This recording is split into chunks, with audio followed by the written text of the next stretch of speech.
guys, it's Olivie Blake, and this is me not writing.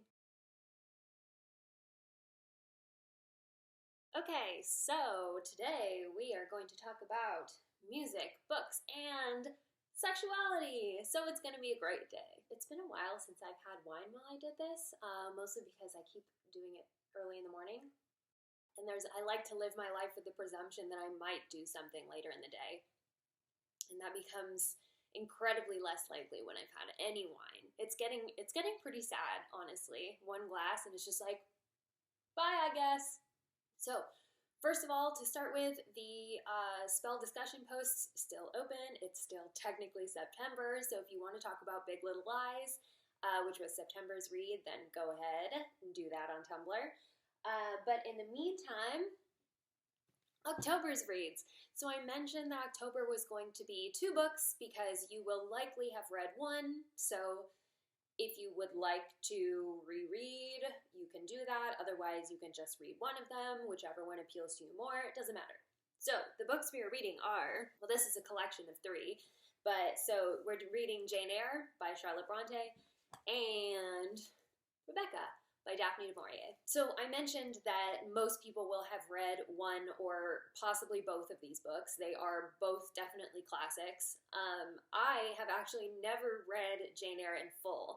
I think I read like a children's version when I was a kid, and then later in life I read Rebecca. Well, later in life, in high school I read Rebecca. If you've read Jane Eyre, if you know anything about either of these books, then you know that Rebecca is basically a gothic retelling of, not retelling, but essentially retelling of Jane Eyre. They have a lot of things in common. Their male leads are very similar. It's there. So I was reading an article about Daphne du Maurier recently. She never claimed this herself, but she is considered, in retrospect, to have been bisexual and possibly also transgender. I think she considered herself somewhat androgynous. So I don't really want to apply the word transgender to her because I don't know that that's how she felt, but definitely there was some sense of sexual gender fluidity. So kind of what's interesting in terms of S.P.E.L.L. and the promotion of erotic ladies in literature is how does that change the way that Rebecca is told, or does it, versus Jane Eyre? So just something to think about if you want to do the compare and contrast exercise. I will be reading both of them / rereading both of them. So that's what we're doing with October. Rebecca has a definite sense of macabre. So that's obviously something we want to keep around for the Halloween season. We're very aesthetically, we've got it here. We're good. Also for Halloween, and I will talk about this more, I don't have anything to show you yet, but my book, my novella, La Petite Mort, is going to come out on Halloween also, and it is also very Halloween-y. We are really committed to the October aesthetic, so much so that we are doing it before it is technically October. Congratulations to us. So, those are books. Those are indeed books. If you have never looked at my website, a reminder that I keep track of what books I'm reading, what I'm working on, currently what I'm writing, I know words, and also what I am listening to, what music I'm listening to that month. So all of that can be found in the About section of my website. I had an afternoon off. I finished my word count early, so I took myself to the library and just went around and plucked random books off the shelves. So I'm a little bit excited about that. I'm more than a little bit excited. I was in a little bit of a rut, and now I'm excited. All right, let's get started. So, someone asked me last week, in your next video, can you list your favorite bands? The rest of the question is, so the answer is no, I can't. It would take me all day. Every Friday, I spend the majority of my morning browsing through everything that's come out, listening to whatever I think is going to be interesting. I shop for music, books, and wine all the exact same way. I just like wait for like a name and a label to speak to me, and then I try it. I have preferred genres. I definitely like alternative. I like pop. Certain kinds of harder rock or punk I appreciate. I actually really like Celtic punk. I have a whole playlist that I run to on occasion.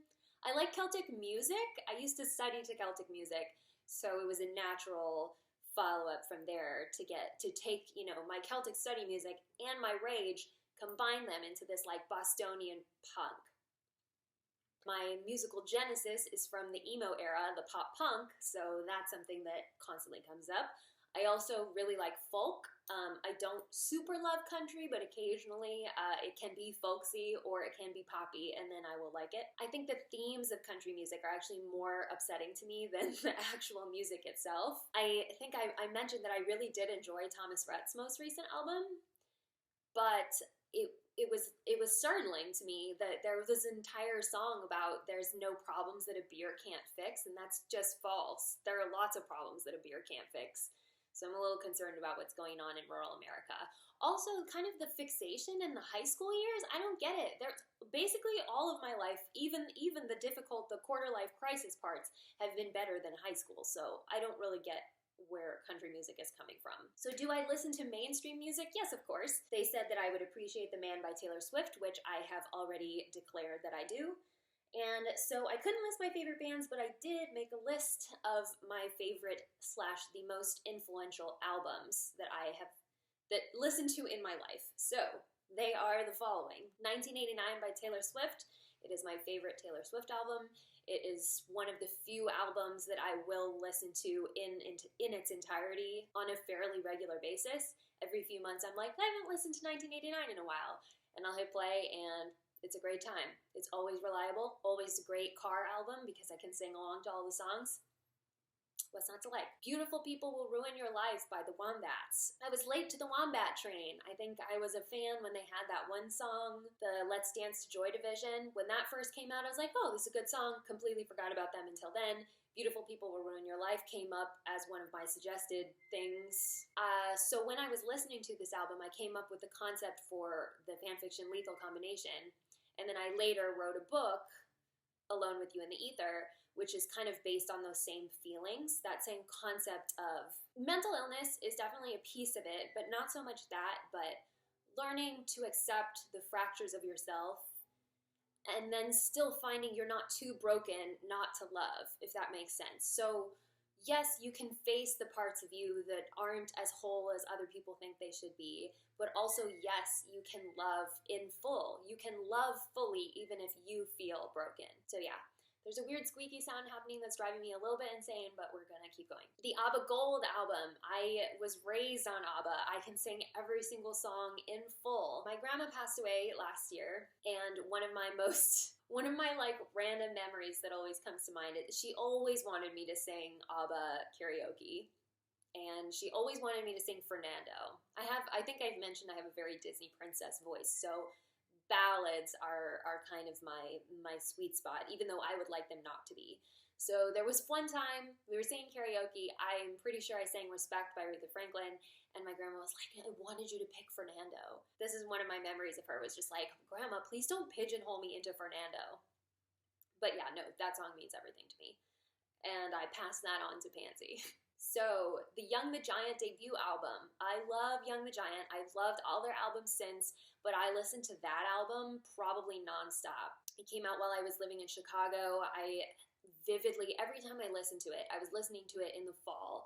So I remember the feeling of the days getting colder. I used to run every afternoon or whatever along the lakefront, and so as it was getting colder, I wouldn't really change how I would dress at first. I would just be like, oh, I'll warm up during the run. And I was listening to the Young the Giant debut album when my little Californian self went out for a run and realized, oh no, I'm not actually going to warm up. It is actually this cold outside. I was listening to Young the Giant when that happened. Disappear Here by Bad Sons. So I actually think that Language and Perspective is probably a better album, which is their first album, but I don't know what it is about Disappear Here, or if just like Christo Bowman's lyrics are all exactly in my vocal register where it's comfortable to sing along, but I listen to Disappear Here constantly. It makes me feel comfortable. It's a good cooking album for me. I like to listen to it while I'm cooking. Times Infinity by Watsky. I love Watsky. I think I've mentioned him before. He is a poet turned rapper, and Times Infinity is just a fantastic album. The poetry in it, it's just, there's palpable genius in this album. So yeah, you definitely gotta, it's one of those, you want to listen to it in order, really experience it. The Lovely Things suite is just like, it's so crazy that he created that. I'm really in love with Watsky's brain. 3 by Banks, I've mentioned this. I wrote Awe of the Night Approaching. I wrote the ending to the song The Fall on repeat. So that song played probably 36 times. Awe of the Night Approaching is inextricably tied to this album, so that's why that's important. Badlands by Halsey, it's just a great album. The Vivaldi Four Seasons, recomposed by Max Richter. It's actually featured quite a bit on HBO's adaptation of My Brilliant Friend, which is funny because I used that album to write more than one book, but especially Alone with You in the Ether. There's a scene where Regan, who is the female lead of Alone with You in the Ether, her bipolar is getting worse. She's not really treating it very well. She's treating it with medication, but she's not actively participating in her own therapy. So one night she decides not to take her pills, and you can feel the mania setting in. And I wrote this to Vivaldi's Four Seasons. I wrote it to Summer, of course, and there is a part in the book where I think you can almost hear the song through her thought process becoming more and more wild, less controlled, and that's when she starts to paint again. So you can feel and hear and see the art happening, or I think so, and that just, it means a lot to me. And then lastly, 3 Cheers for Sweet Revenge by My Chemical Romance. Someone gave it to me for my birthday when I was in high school, and I'm pretty sure they just like had it sitting around because there's no way they were like, she'll love this. There's just no way. But this album completely changed the sort of thing I listened to. This is like the beginning of my musical. This was the first time I wasn't listening to like Britney Spears or NSYNC or like Disney soundtracks. Like this is the first time I was seeking out a band and a type of music that no one in my family or none of my friends listened to. So yeah, and the funny thing, so after I did this exercise, I had Mr. Blake do a list of his 10 most influential albums, and 3 Cheers for Sweet Revenge is also on his list. So Mr. Blake and I have the same musical genesis, which is just cool for me. It's interesting to know that. It's kind of like the time I figured out that Mr. Blake and I had the same rising signs. It's like we present very differently. Outwardly, we're completely different people. But on the inside, it's like the same thing. It's weird. It's hard to explain, but.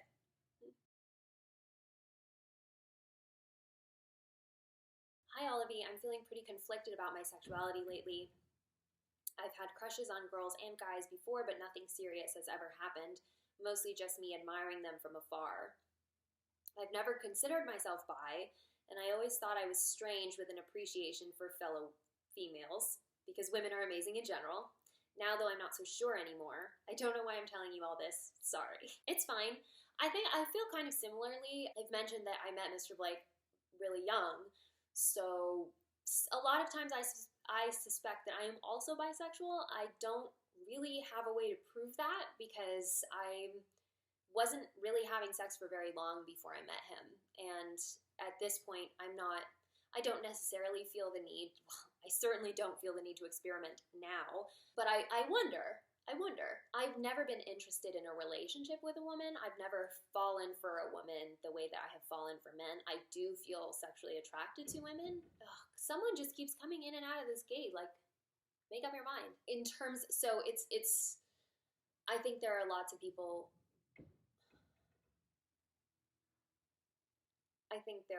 people who would say that does make me bisexual, or at least bi-curious. I don't really feel the need to put a label on it. I am in love with my husband, and that's good enough for me. I think actually this has been a thing I've noticed with a lot of the questions that I get on here, is that a lot of people are mostly feeling uncomfortable with being unsure how to put a label on stuff. I don't think it matters what you call your sexuality. I think it just matters. I get why it's important to feel like there's all these labels for things and you want to know which one belongs to you. I understand the compulsion to see all these different categories and wonder which one do I fit into. But I don't think it's realistic to put yourself in a pre-existing category, or at least I don't know that it will change your life to put a name on what you feel. Maybe it will. Maybe that's important to you, in which case I would tell you there's no way you can know unless you try, I guess. I mean, that's the only thing I can tell you. I don't think that I could accurately call myself straight. I don't know that I want to take on an LGBT label, though. I feel like it doesn't belong to me. There are a lot of things, a lot of identities that I feel don't belong to me. We talked about this with race before, that because I'm mixed race, I don't identify as white. I also don't identify as Filipino, really. I don't identify as anything, and that applies to my sexuality as well. But it doesn't bother me. That's a personal thing. Again, I don't know what you're looking for or what you need. It doesn't seem like you came to me for anything specific, so I just wanted to tell you that you're not alone in your experience in having questions, in wondering. It's okay that those things are up in the air, and you shouldn't feel any shame about it. Whatever you want to do to figure it out for yourself, or if you don't want to figure it out and you just want to take life as it comes, that's essentially what I did. We obviously grow and change so much throughout our lives. We are constantly reinventing. We're constantly different versions. We're adding on to this foundation of what we are all the time, which means that if your thoughts and your opinions and your views on things can change, why shouldn't your sexuality also change? If you can change your food preferences, why wouldn't you be able to adapt your sexual preferences? So I guess just don't draw any hard lines would be my advice. You're feeling conflicted, I think that's fine. You're allowed to, as uncomfortable as it sometimes is, life is going to be a lot of series of conflicts. If it wasn't your sexuality, it'd be your job or your education or any number of things. Just try to resolve that feeling that maybe you don't have an answer. Either decide that it's okay that you don't have an answer, or try to figure out what that answer is. If you've had crushes on people of different genders, I guess pursue your next crush and see what happens. Basically, you have two paths: the experimental path, the science path. You can try it out and see what happens. Or you have the metaphysical existential path, which is accept yourself for how you are and don't worry about whether you are one thing or another, or trying to become one thing or another. You are what you are. You're complete as you are. And just because you don't have any answers right now doesn't mean that you won't, or that you can't. You're evolving all the time. Let yourself evolve. Okay, I need some advice.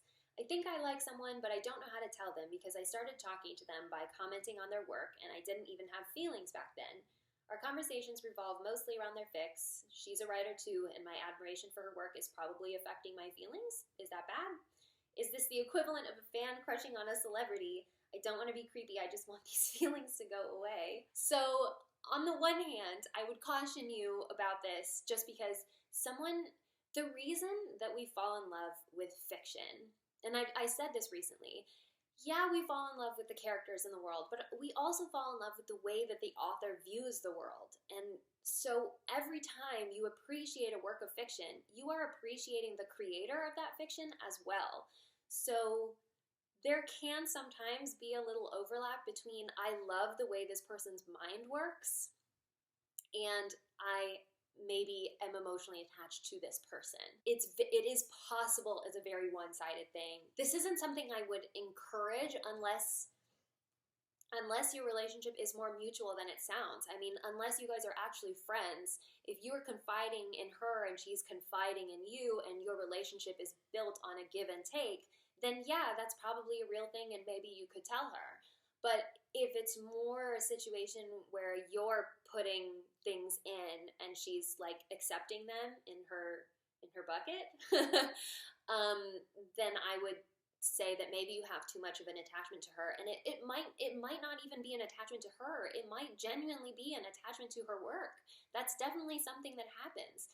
There's a reason that people follow artists around or musicians. People fall in love with the art and sometimes confuse that with feelings about the artist. I don't know if that's what's happening here, but it wouldn't be unreasonable if it were. So maybe you just need to ask yourself, what is it that she brings to your life? Is it her art, or is it her as a human being? Either way, it's okay, but how you approach it, you have to, I think, know the difference before you try to figure out what to do next. Watch how your relationship progresses, if you want it to progress. The easiest way to not have feelings is to take the the situation away. Take yourself out of the situation. If you don't want to have feelings for her, then you should probably not talk to her so much. Whether it's her or her work is a huge first thing. Because if it is about her, if it's because she's intimate with you and you have grown to long for that intimacy, then maybe that's something you would pursue. But if it's more about what she creates, then you're a fan, not necessarily a person that's in a mutually existing relationship.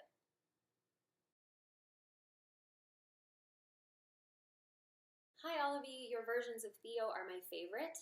You wrote in Lethal Combination because he's not happy unless he's destroying himself, and if he's not destroying himself, then he's destroying something else. It just makes me want to cry.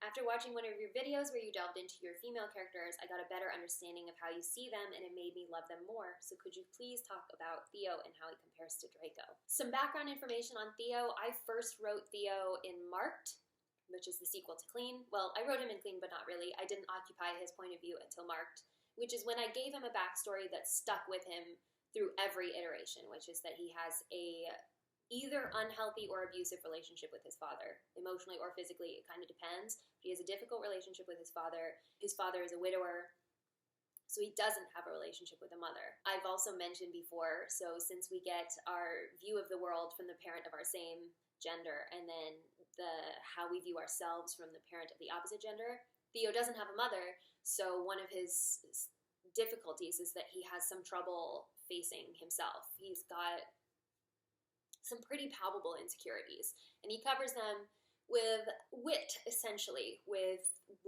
quips. He's a snarky sort of dude. He's also extremely self-destructive. I think that's probably most evident in Lethal Combination and in Nightmares and Nocturnes. Theo often feels very isolated. He doesn't get affection from that many people. He varies from being like full-on reclusive to just not wanting to interact with very many people. You kind of get the feeling with Theo that he doesn't really understand who he is, or that he doesn't like who he is, which is why the reason I write Harry and Theo together so often is because Harry forces Theo to see goodness in himself, which he doesn't really want to see, because if he feels that he has goodness, then he has to question why people have never loved him. It's easier, I think, for him to be a little sharp, a little prickly at the edges, and have that be the reason that people don't like him, versus, oh, he tries to be nice and people reject him anyway, because he's been rejected his entire life by any number of people. He understands that something is wrong with him, but he doesn't know what it is. The thing about Theo is he's extremely loyal. He's so loyal. He would go to the ends of the earth for his best friend, so he does.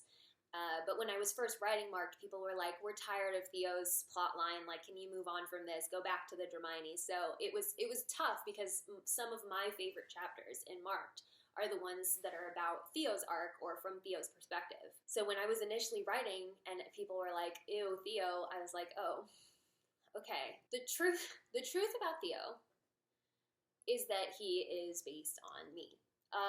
He's not his backstory or anything like that. I don't have a dead mom or an abusive father. Every single way that Theo would handle a situation is essentially how I would handle a situation. And Theo's presumption that other people would not like him if he softened for other people, that's me. So the closest version of him to me is the Theo in Lethal Combination. So the fact that you bring up this quote, he's not happy unless he's destroying himself, and if he's not destroying himself, then he's destroying something else. I wrote that sentence is about me. It's about me and my relationship with my mental health and what sort of person that I am. It feels weird to say this because I've never wanted to say this, because a lot of people will tell me how much they love Theo in like a fandom way. They're like, oh, Theo's my favorite character in fandom, which makes me feel, it belittles the fact that I've put in a lot of effort. He has all my quirks. He has all my eccentricities. His habits and the way he destroys himself are all that is me. So I wouldn't go as far as to say that Theo is a self-insert character or anything. It's not like I am him or he is me. It's just that, he's my mouthpiece. He is there to reflect on the situation in the way that I would want to. And his view of the world is my view of the world. His humor is my humor, etc., etc. I don't know what that tells you about him, but it's just interesting that you pull that line from Lethal Combination, because also Theo's story in Lethal Combination is my story. When I think it's chapter 4, when he tells Harry about his diagnosis and what happened and why he went off his medications and what happened from there, that is 100% me. That is the most me that I've ever written into fiction. It's the most me that I ever would write into fiction. I don't really know what possessed me to write it into that story. And the moment I hit publish, I was worried that people were going to recognize that it was me. Now I suppose it doesn't really matter. That story just means a lot to me for reasons that obviously people don't understand, because I've never really gone into detail about it. Yeah, and how he differs from Draco, well, Draco's not that loyal. Theo's really loyal. What they have in common is they both channel all of their love into very few things. They only can bring themselves to care about a couple of people. And when they do care about someone, they are friggin' all in. Draco is a lot more closed off than Theo. I think Draco is a little more egotistical. He's a little more selfish, so he has more to lose in terms of showing how he feels about someone or revealing his weaknesses. He worries about that a lot more, versus when Theo either feels nothing or he feels everything, which is, again, something he also gets from me. If it's not important to him, then he doesn't think about it ever. It doesn't bother him at all. Other people's opinions about him don't really matter because he doesn't worry about them. Draco is exactly the opposite in that sense, that he does worry deeply what people think about him, and that is one of the biggest factors into how he behaves. And that's definitely something that comes from canon. Obviously, Draco cares immensely about what people think about him, and I give him the quality of trying to prove himself largely to his father. And I think that is fully canon. That is absolutely there in canon, that he's trying to prove to his father that he is good enough, versus Theo is trying to prove to himself that he's worthless. That's really their difference, is Draco is trying and failing to prove his worth, and Theo is trying and failing to prove his worthlessness. And I think that is why their connection to each other is so strong. I'm sure I could go on about this at length. I probably will link a few posts where I have talked about this before, especially the Harry and Theo relationship. Theo is definitely mentally ill in essentially every form I write him. There's no way he wouldn't be, given his background, given the trauma that he went through. So I think that's why I use him. I am bipolar. So Theo is very often bipolar. Oh, I forgot to say this about Halsey earlier. Halsey is very important to me because she is bipolar. And a lot of the stuff that she says about her mental disorder really rings true for me. She once said something about how she creates because she's bipolar, and that's the case for me. So one of the big things about Lethal Combination is your crazy is your magic, and that is the thing that I really need to say, not just to my audience, but to myself, is that my crazy is my magic. And that story was a way for me to come around to that, to really accept that piece of myself. That's why the Beautiful People Will Ruin Your Life album is so important to me, is because I kind of came to that conclusion, or I went through that journey of, there's something inside me that is constantly trying to break out and swallow me whole. And sometimes it's a depth, and sometimes it's a height, and it's constantly changing, and I just wanted to put that into words, and I wanted to put that self-destructiveness, that feeling of like, I feel so much bigger than this weird container I'm in, that I can't even value the container. It feels like the wrong form. Like it isn't something about my emotions and my thoughts being wilder and more vast than how I present. It's this weird frustration that I could never rectify. So I wrote Lethal Combination, and I wrote Alone with You in the Ether, and I wrote my way out of this, not to quote Alexander Hamilton, but I did. I wrote my way out of that feeling, or I wrote my way into it. I wrote my way into accepting those feelings. So I guess thank you for seeing that. Thank you for seeing me, even though you didn't know that that's what you were doing. But yeah, I should probably stop. But I will be here next week. So yeah, this has been me, Olivie Blake, not writing, and I'll see you next week.